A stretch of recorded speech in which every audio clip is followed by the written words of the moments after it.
Welcome to Commissioner's Corner. I'm your host, City Commissioner Joe Rozell, and I'd like to welcome you to a program that I plan to bring to you quarterly to share information and programs that are happening in our great city. For today's episode, my host is our City Manager, Amy Sullivan. Hi, Joe. Hi, how are you? Welcome to the program. Thank you. Thank you. Amy, a lot of folks by now know who you are in the city, but some folks may not or may not know your background. And so tell us a little bit about your background, maybe where you were before you joined us here in Huntington Woods. Sure. Actually, this is my second go-around in Huntington Woods. I started off in city government back in 1980. From 85 to 89, I was assistant city manager in Huntington Woods, working under Mark Wollenweber, who was the city manager at the time. Okay. I went on to work in the city of Sylvan Lake. I worked for West Bloomfield Township, did some contractual work in between, and most recently was village administrator in Franklin. And then when this position became open in Huntington Woods, I immediately applied for it. It was a job I was really interested in. Having worked here before, I'm familiar with some of the employees.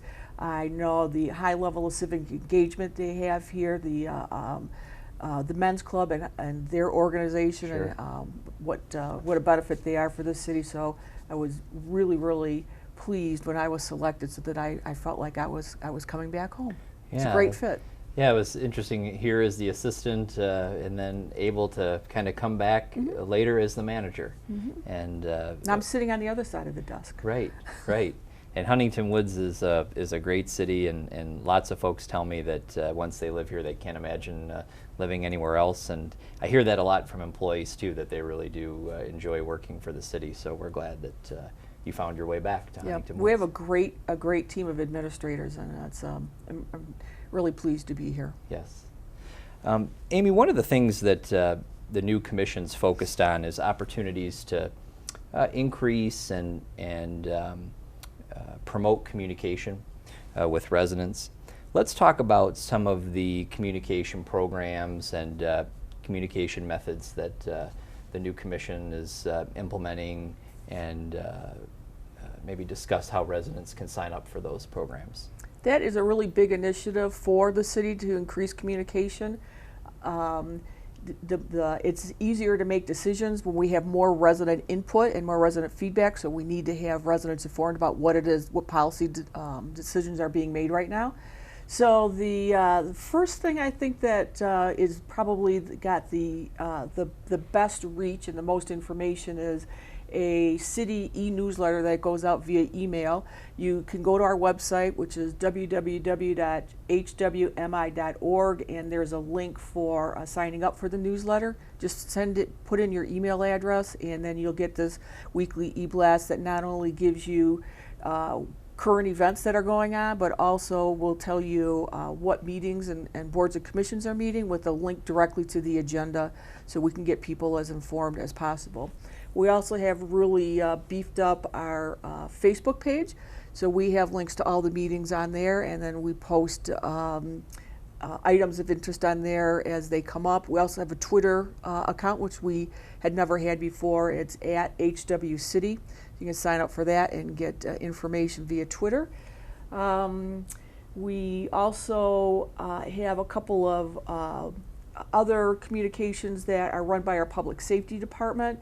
There's a program called Nixle, where public safety will either send you an email or a text alert, or both if you sign up for it, and that will be on public safety type issues. And that website is www.nixle.com. It's Nixle, and there's no charge for that, so you can get public safety updates. And then we just recently launched a program called dialmycalls.com, where you can sign up and get automated phone messaging for extreme events, which we hope we never have to use. That's right. Similar to what the schools do when schools are closed, so public safety would put out a message, and if you sign up for it, it will go to either your landline or your cell phone line. Okay. You have your choice, and then you'll get this automated message. And all of these websites will be on the screen here, so that residents can see the web addresses that we're discussing and how to sign up for these. The e-blast is great because it lets residents know when our meetings are, not just the City Commission, but all the various boards and commissions, and it provides a link to the agenda as well as the meeting packet. And so residents can access the same information that the city commissioners have and view that information and be educated about the issues, and feel free to come down to any meeting, whether it's Planning Commission or City Commission, and discuss those issues. So the e-blast is nice because it provides meeting information and also other happenings going on in the city current for that upcoming week, so residents can see that. And you're right, it is very current. Nixle is also important. It's a great tool to communicate when things are happening. I received several alerts. I remember not just missing pets and those types of things, which are important, but also about a suspicious person, you know, in the neighborhood, and so that folks are aware that, you know, police are looking for, you know, a suspicious person, or there may have been a larceny from a vehicle, and residents should be aware of that. So Nixle is an important tool for our police department to communicate with folks. Yeah, I would encourage everyone to sign up. It certainly doesn't hurt, and you're only going to get more information than you currently do not have now. And aside from the Facebook and Twitter, I know that the city also has done a YouTube channel.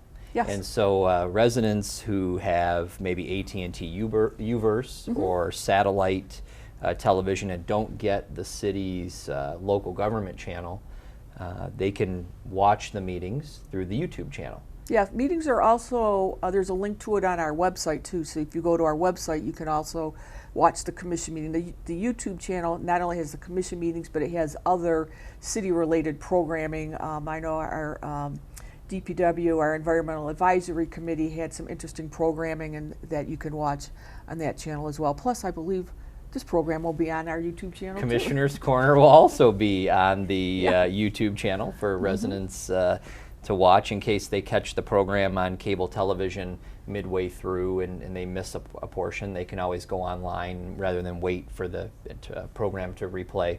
They can go online and watch the program there. So I also want to mention that we realize that these new beefed up communication efforts are all electronic, and that there is a certain segment of the population that prefers non-electronic communication. So we've also been stepping up our communication via written material. In the Men's Club calendar that was distributed this year, there was a flyer put together listing all the services that our public safety department offers. We offer, for instance, things like free fire and safety inspections, where a public safety officer will come to your home and check to make sure that your fire extinguisher is operating, etc. We offer a program where parents can bring in their child's safety seats to make sure that they're properly installed in the car. So we offer a lot of services to public safety. We did put that flyer out on that. We have a flyer that's going out currently now on rodent control. That residents will receive. We're going to be putting out information on water rates, how we establish water rates, and we have a fourth written material in the works to highlight services that are aimed specifically at our aging population. So we're trying to do things written as well as electronic and cover all of our bases. And partnering with the Men's Club for calendar distribution or including things with water bills is a way to do that, but also save money because of the expense of direct mailing. So I think it's great that we're partnering with outside organizations as well as using other city mailings to include. I think the public safety mailing that went out with the Men's Club calendar was great because it was sort of a single piece that really consolidated all the great services that are available from our public safety department. All very important, and residents may not know about all of them. I talked to my neighbor who was going on vacation, and I said, did you know that public safety will come by and check on the house while you're gone, and you know, put you on what I guess they call the vacation list. And they had no idea that the city, they'd lived in the city for 2 decades and had never realized that the city offered that service. And so, you know, by putting it out there, hoping that residents will see that there's a lot of great things we do here. Some folks know about, maybe others don't, and so getting the message out, really. Yep, constantly pushing that out. Well, I think that's important. I know the city also posts a lot of links and information on Nextdoor is another mechanism to get information out aside from Facebook and our website. And so hopefully, electronically we're covering all of our bases, as well as direct mail we're covering all of our bases. And if residents have any suggestions on additional ways they'd like to see information communicated, I'll give my information at the end of the program, and feel free to reach out to myself or to reach out to Amy, and we're happy to consider other avenues for communication. And types of information that residents would be interested in. We can work on that as well. Great. Next thing I wanted to talk about, the Senior Advisory Committee is working on this life cycle housing concept to provide options for what we're seeing is an increase in the aging population in our community. And Huntington Woods is primarily single-family homes, and so that doesn't always work as folks get older in age. It becomes more difficult to maneuver multi-story homes, etc. And I know that the city has a senior advisory committee, and they're sort of exploring opportunities for this life cycle housing concept. And I'm wondering if you can talk a little bit about sort of the history of that and the committee's work and sort of where this is now moving forward. The Senior Advisory Committee was established in 2010. They had 4 responsibilities to look at services that they could provide seniors. It kind of act as a sounding board for issues. One of the components of that was to take a look at the feasibility of housing for residents that want to age in place. I think when you take a look at that whole issue of aging in place, a couple of things come to mind. One is that as a whole in Huntington Woods and as a nation, we are aging, and True. the SEMCOG projects that in 20 years, 25% of our community will be 65 and older compared to the 13% right now. Wow. So, and most people, we understand, want to age in place. So there's 2 ways to do that. One would be to educate residents about a concept called universal design, and the second would be to provide alternative housing when you can't maintain your single family home either on the interior or the exterior, but you're not ready for assisted living. What we don't have that housing, which is the gap in the middle. Okay. So the Senior Advisory Committee has taken a look at these 2 issues and would like to talk to the public or the residents about them more. The concept of universal design has to do with making sure that your home can accommodate individuals with a disability or as you age. And so if we can get people to think about that are making modifications to their home right now, think about how old are you going to be in 20 years? Is your home going to be ready for you in 20 years? Maybe you can make some modifications now while you're already doing renovation so that you prepared when Sure. you're 20 years older. That will help you continue to age in place. The other part of that, the alternative housing option, the Senior Advisory Committee worked in conjunction with the planner and identified different types of housing options and potential locations where those options could go, because they're going to look different than single family residential. Sure. You're probably going to be denser, and it's going to be a type of housing that is not what we're used to. Right. So what we're doing is basically preparing a menu, if you will, for the residents, saying, here's some locations, here's some housing options with graphics to show what those options look like, and have 2 public forums, and have residents come in and look at those choices and say, I like it, I don't like it, I like all of them, I don't like any of them, and to give the Senior Advisory Committee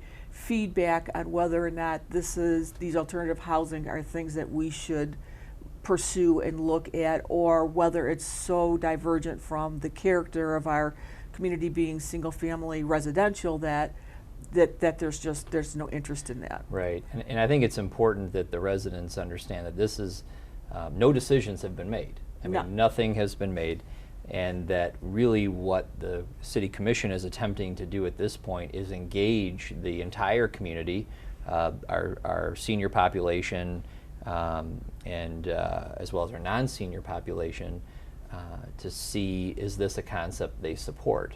And when those two public forums come around, it'll be an opportunity for us to communicate to the residents when those forums are, and get as much public input as we can. And this is not a project that the city is going to be doing. This isn't anything where the city is going to be building a senior housing. That's not our intent. The intent would be to have this be market driven, and that if, let's say, the residents are comfortable with attached townhouse development along Coolidge, that the zoning ordinance would be amended and the permitted uses that would be allowed along Coolidge would be expanded. A developer, if it was interested in a particular piece of property, would take a look at the zoning ordinance and say, hey, I can build commercial, I can build residential, and we would let the market decide whether or not it's something that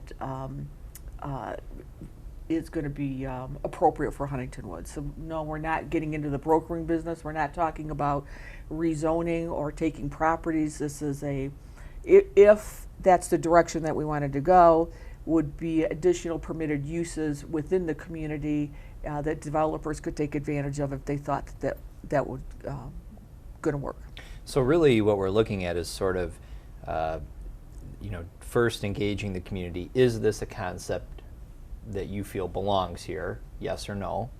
And if the community feedback is yes, then at that same sort of community forum, they'll then identify sort of the location that they feel it's most appropriate based on our planning consultants' ideas, sketches of sort of what could go where, whether it's Coolidge, Woodward, 11 Mile, et cetera, and sort of identify that. And only then would the City Commission consider really a change to the zoning ordinance to allow a private developer to come in and propose something.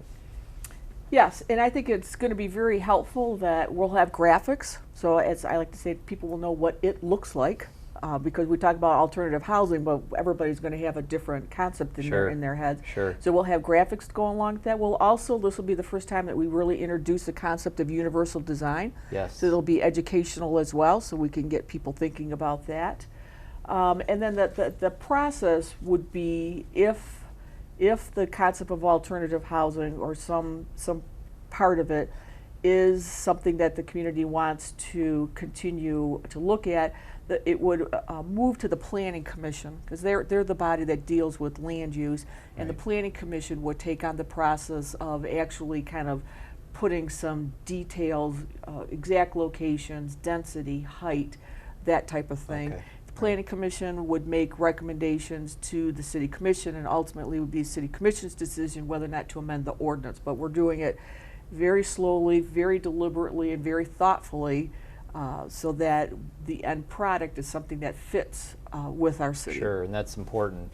I think the universal design concept is important too. I mean, thinking, like you mentioned about someone making a renovation to their home, it probably would be so much more advantageous, especially financially, to have the bathroom designed in such a way, or an entryway at such a width that, thinking in the future, when maybe folks maybe in a wheelchair or something and can easily maneuver, rather than have to retrofit something in the future. You're talking about making hallways larger than they need to be. In fact, I actually have a personal story about the universal design.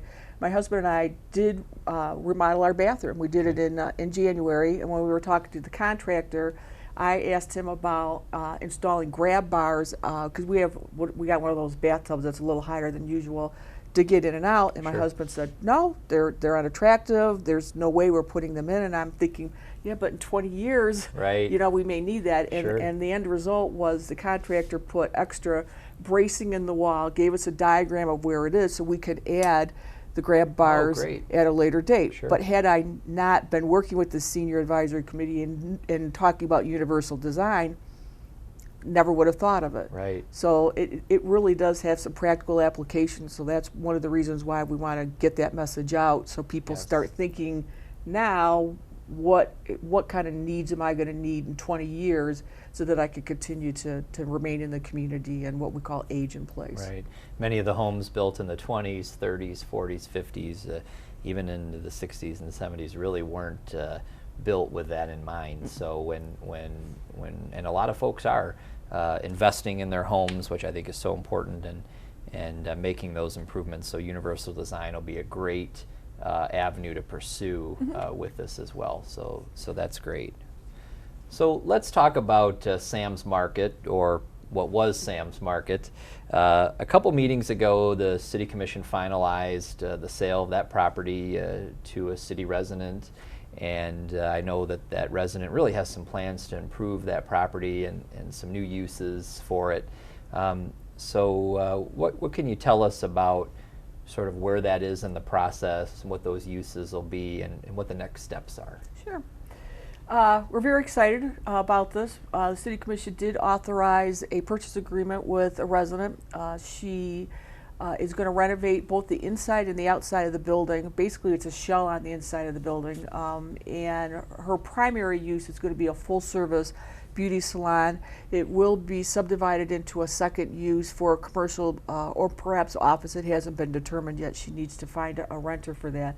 And so we expect the community to be the exterior to be greatly improved and just a new aesthetic, and really be a great example of the type of business that is representative of the city of Huntington Woods. So the next steps are for the applicant to submit a site plan to the Planning Commission, and they look at things like a signage, lighting, whether or not there's enough parking spaces, and things that would the types of things that would impact the residents that surround the neighborhood. Sure. And again, we don't anticipate any problems with that because it is a low intensity use, Right. and of course that the hours are going to be compatible with normal business hours. So there would be she would go through a site plan approval process, then apply for building permits and actually do the build out.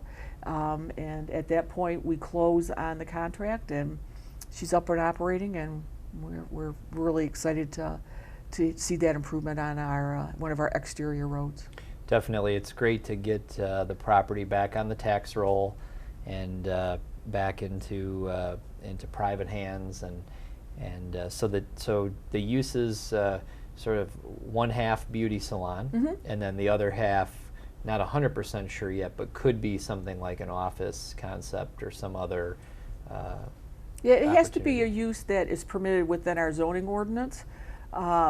So it's going to be a neighborhood type use, or it could be an office. Great. Yeah, I know when Sam's Market was there, Sam's was open later than a typical beauty salon, and so important to the surrounding residents there. I think you're absolutely right. This will have less of a impact on the surrounding community maybe than Sam's Market did. And I'm sure it'll be very attractive. Oh, sure.